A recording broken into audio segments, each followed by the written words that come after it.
کہ ایک کلمہ گو اسلام کا دعویٰ کرنے والا، لا الہ الا اللہ پڑھنے والا، رسول اللہ صلی اللہ علیہ وسلم سے نسبت رکھنے والا ایک مرد اور ایک عورت،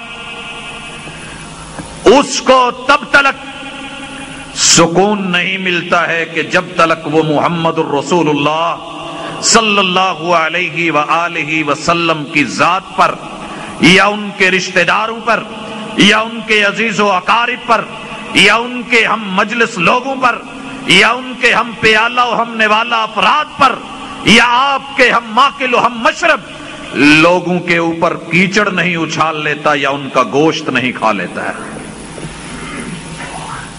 نقصان کس کا ہے؟ حضرات نوٹ کر لیا جائے، ان لوگوں کا کچھ نہیں بگڑنے والا۔ خیر خواہی یہ ہے، وہ مساجد ہیں تو تب بھی، اور امام بارگاہ ہیں تو تب بھی، وہ فرد سنی ہے تو تب بھی، وہ شیعہ ہے تو تب بھی،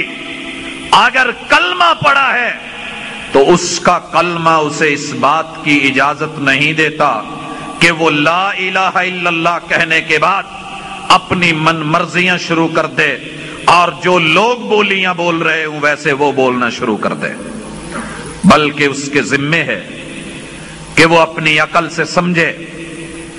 استعمال میں لائے، اپنا احتساب کرے، ماضی میں اگر غلطی ہوئی ہے تو اس کی فکر کرے اور اس کو نوٹ کرے، دھیان ڈالے اپنے ماضی پہ، رجوع کرے، توبہ کرے، اللہ کی طرف لوٹے۔ القیس من دان نفسا، وہ احتساب کرے اپنا کہ مجھے کرنا کیا تھا اور میں کر کیا رہا ہوں۔ حضرات، سب سے پہلے ہم رسول کریم علیہ الصلاۃ والسلام کے صحابی کی تعریف جو معروف ہے اسے یاد دہانی کے لیے ذہن نشین کرتے ہیں۔ آقا کا صحابی، یہ اصحاب الرسول صلی اللہ علیہ وآلہ وسلم کے یہ ہم نوا، یہ کون لوگ ہیں؟ ہم یہ تعریف کرتے ہیں، ان کی جانتے ہیں، کتابوں میں پڑھتے ہیں، علماء پڑھاتے ہیں، طلبہ پڑھتے ہیں کہ یہ وہ لوگ ہوتے ہیں، یہ ایسا شخص ہوتا ہے صحابی کہ جس نے ایمان کی حالت میں نبی کریم علیہ الصلاۃ والسلام سے ملاقات کی ہو۔ دیکھنا ضروری نہیں ہے، نابینا لوگ بھی تھے۔ جس نے ایمان کی حالت میں آقا علیہ الصلاۃ والسلام سے ملاقات کی اور پھر وہ اسی پر قائم رہا اور اس کی وفات بھی ایمان کی حالت میں ہوئی، یہ شخص رسول کریم علیہ الصلاۃ والسلام کا ساتھی ہے، صحابی ہے، رضی اللہ تعالی عنہ، اللہ ان سے راضی ہو جائے۔ تو حضرات، یہ شخص، اس کے بارے میں ہمیں یہ علم ہونا چاہیے کہ کل کائنات کے لوگ مل جائیں لیکن ایک ایسا فرد کہ جس نے ایمان کی حالت میں نبی کریم علیہ الصلاۃ والسلام سے زندگی میں صرف ایک ملاقات کی، اس کے بعد نہیں کر سکا اور اس کی موت ایمان کے اوپر ہوئی۔ ساری دنیا کے اتقیاء مل جائیں، نیک لوگ مل جائیں، صالحین مل جائیں، اولیاء اللہ مل جائیں، بڑے بڑے متقی پرہیزگار مل جائیں، لیکن یہ سارے مل کر کے بھی اس ایک صحابی کے درجے کو نہیں پہنچ سکتے ہیں۔ مقام کو پہنچنا تو دور کی بات ہے، عقیدہ بھی یہ ہے اور عقیدت بھی یہ ہے کہ اس شخص کے قدموں کو جو خاک لگی ہے شاید کہ اس خاک کے مقام کو پہنچنا بھی مشکل ہو۔ یہ لوگ نبی کریم علیہ الصلاۃ والسلام سے راضی ہو گئے، آپ ان سے راضی ہو گئے اور اللہ پھر ان سب پر راضی ہو گیا،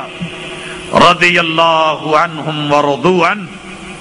تو حضرات، ہماری خیر خواہی کیا ہے؟ سب سے پہلے ہم اپنی اوقات کو دیکھیں۔ صدیاں بیتنے کے بعد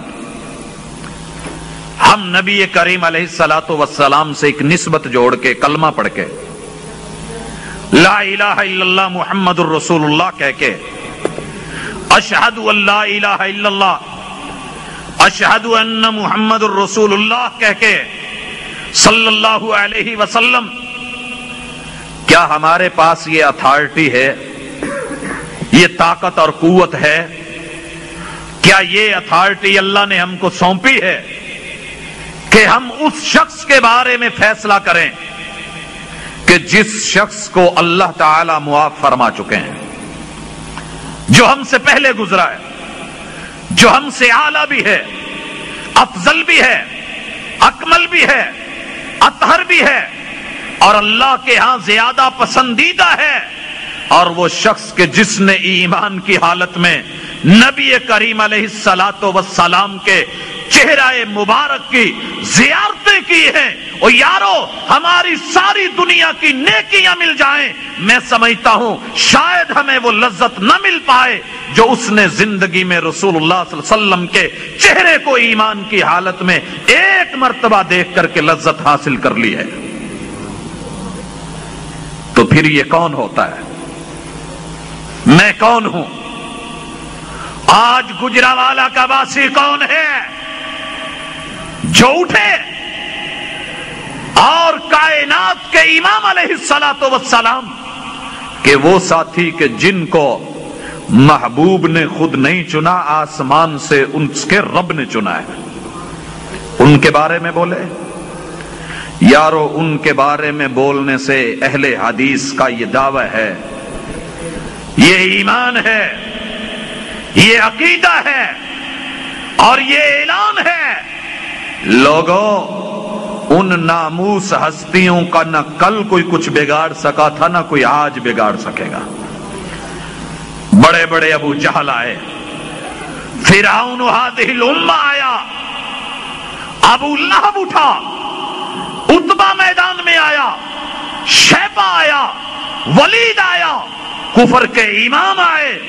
لیکن کسی ادنا سے ادنا صحابی کا، او یارو جناب بلال کا یا جناب خباب کا کچھ بگاڑ سکے؟ نہیں۔ یہ تو تاریخ کا ایک جملہ ان کے لیے نہیں بدل سکے۔ کسی کے لیے تبت یدا ابی لہب ہے، اور حضرات کسی کے لیے رضی اللہ تعالی کہ یہ لفظ آج ایک ایک مومن کی زبان پر ہیں۔ یہ کس لیے ہے؟ یہ اللہ کی چنوتی ہے، رب کی پسندیدگی ہے، اللہ کا اختیار ہے، رب نے چنا ہے، محبوب کو دیا ہے، اور اللہ کے اعلان کو بدلے گا کون؟ اللہ فرماتے ہیں کنتم خیر امت۔ یہ آیت پڑھ کے آج اہل حدیث اپنی تعریف کرتا ہے، کنتم خیر امت۔ اس آیت کی تلاوت کر کے دیوبندی، بریلوی، چشتی، قادری، شیعہ،